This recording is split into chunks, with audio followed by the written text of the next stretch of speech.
بسم اللہ الرحمن الرحیم۔ السلام علیکم ورحمۃ اللہ وبرکاتہ۔ الحمد للہ رب العالمین والعاقبۃ للمتقین والصلاة والسلام علی سیدنا وحبیبنا محمد وعلی آلہ واصحابہ اجمعین۔ اما بعد فقال النبی صلی اللہ علیہ وسلم افضل الصیام بعد رمضان شہر اللہ المحرم وافضل الصلاة بعد الفریضۃ صلاۃ اللیل۔ گرامی قدر بھائیوں اور لائق احترام ساتھیوں،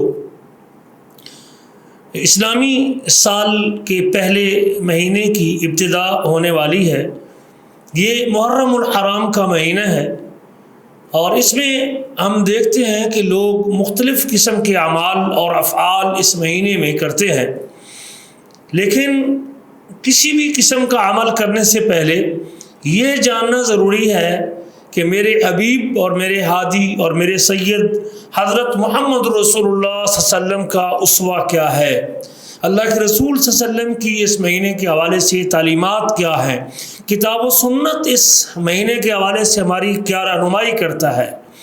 محرم الحرام میں شریعت کیا ہے، بدعت کیا ہے، سنت کیا ہے، بدعت کیا ہے، یہ جاننا بڑا ضروری ہے۔ تو ایک مسلمان ہونے کے ناطے سے یہ علم حاصل کرنا ضروری ہے اور یہ جاننا بڑا اہم ہے کہ اللہ کے رسول صلی اللہ علیہ وسلم کا اس مہینے کے حوالے سے کیا ارشاد ہے، اللہ کے نبی کی کیا تعلیمات ہیں۔ محرم الحرام کا مہینہ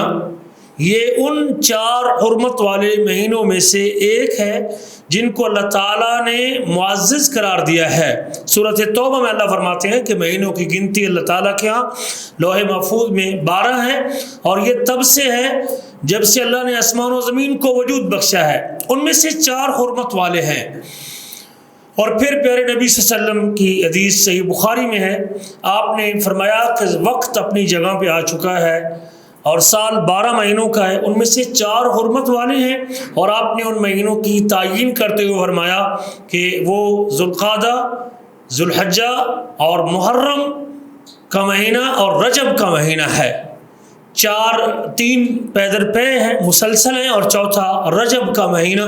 یہ حرمت والے مہینے کہلاتے ہیں۔ اللہ فرماتے ہیں اپنی کتاب میں فَلَا تَظْلِمُوا فِيهِنَّ أَنفُسَكُمْ، ان مہینوں میں اپنی جانوں پر ظلم نہ کرو،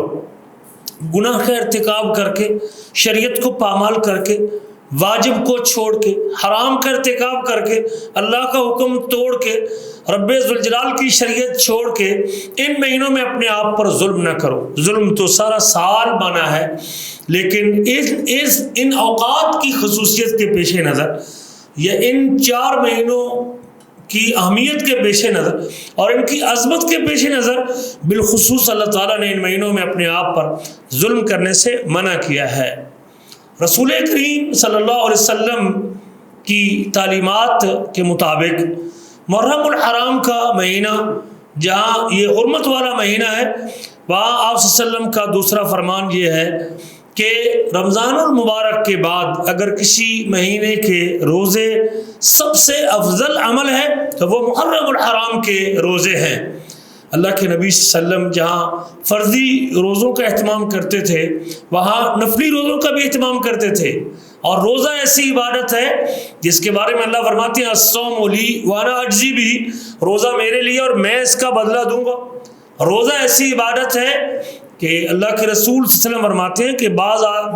اوقات آدمی روزہ رکھتا ہے اور وہ روزہ اللہ کی رضا کے لیے رکھتا ہے، اور اس کے خلوص کی وجہ سے اللہ 70 سال کی مسافت پر اس کے چہرے کو جہنم کی آگ سے دور کر دیتے۔ تو اس لیے اللہ کے رسول صلی اللہ علیہ وسلم روزے کا اہتمام کرتے تھے۔ نفلی روزہ آپ ہر سوموار اور جمعرات کو رکھتے تھے، ہر چاند کی 13 اور 14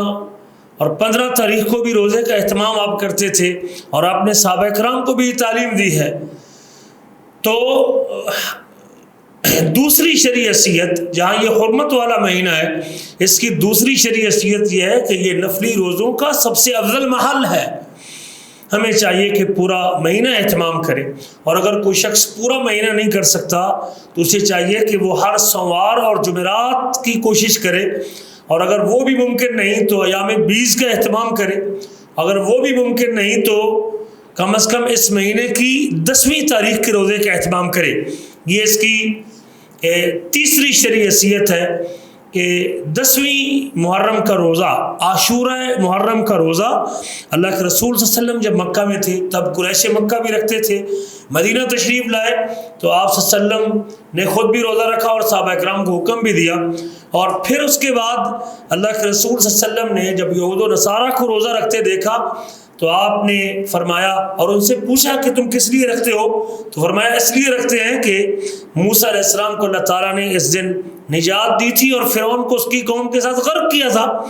تو موسیٰ علیہ السلام نے اس خوشی میں شکرانے کے طور پہ روزہ رکھا۔ تو آپ نے فرمایا ہم تم سے موسیٰ علیہ السلام کے زیادہ حقدار ہیں اور زیادہ ان کے قریب ہیں، تو آپ نے خود بھی روزہ رکھا اور صحابہ کرام کو بھی حکم دیا۔ لیکن شروع میں آپ اگرچہ اہل کتاب کی موافقت کرتے تھے اور بعد میں اللہ کے نبی ان کے ہر کام کی مخالفت کرتے تھے، تو آپ نے فرمایا کہ لئن بقیت الی قابل لأصومن التاسع، اگر میں اگلے سال تک باقی رہا اور دنیا میں رہا اور زندہ رہا تو میں 9 کا روزہ بھی رکھوں گا۔ تو یہ اس کی چوتھی شرعی حیثیت ہے کہ 10 کے ساتھ 9 کے روزے کا اہتمام کرنا۔ 10 کا روزہ اللہ کے رسول صلی اللہ علیہ وسلم کی سنت اور موسیٰ علیہ السلام کی نجات کی اس شکرانے کی خوشی میں، اور 9 کا روزہ یہود کی مخالفت میں آپ نے رکھنے کا عزم کیا، لیکن زندگی نے وفا نہ کی اور آپ اس سے پہلے اللہ کو پیارے ہو گئے۔ حضرت ابو قتادہ کہتے ہیں کہ اللہ کے رسول صلی اللہ علیہ وسلم سے 10ویں محرم کے روزے کے بارے میں پوچھا گیا تو آپ نے فرمایا کہ میں امید کرتا ہوں کہ اس ایک روزے سے، صحیح مسلم کی حدیث ہے، میں امید کرتا ہوں کہ اللہ تعالیٰ اس ایک روزے سے ایک گزشتہ سال کے گناہ معاف کر دے گا۔ تو اللہ تعالیٰ سے دعا کرتے ہیں کہ اللہ تعالیٰ ہمیں ان ایام کو، محرم کے ان ایام کو اس طریقے کے مطابق گزارنے کی توفیق نصیب فرمائے جو اللہ کے رسول صلی اللہ علیہ وسلم نے بیان کیا ہے، اور جو اللہ کے نبی صلی اللہ علیہ وسلم نے نمونہ چھوڑا ہے اللہ اسے اختیار کرنے کی توفیق نصیب فرمائے۔ یہی نجات ہے۔ قیامت کے دن جنت کے داخلے کے اسباب میں سے ایک سبب نبی کریم کی اتباع بھی ہے، تو ہم بدعات سے اور دین میں نئے کاموں سے دامن بچاتے ہوئے کوشش کریں کہ اس مہینے میں وہی کریں جو اللہ کے نبی صلی اللہ علیہ وسلم کی تعلیمات ہیں اور جو آپ صلی اللہ علیہ وسلم نے فرمایا ہے۔ اللہ سے دعا ہے کہ اللہ تعالیٰ مجھے اور آپ کو اور سب مسلمانوں کو عمل کرنے کی توفیق نصیب فرمائے۔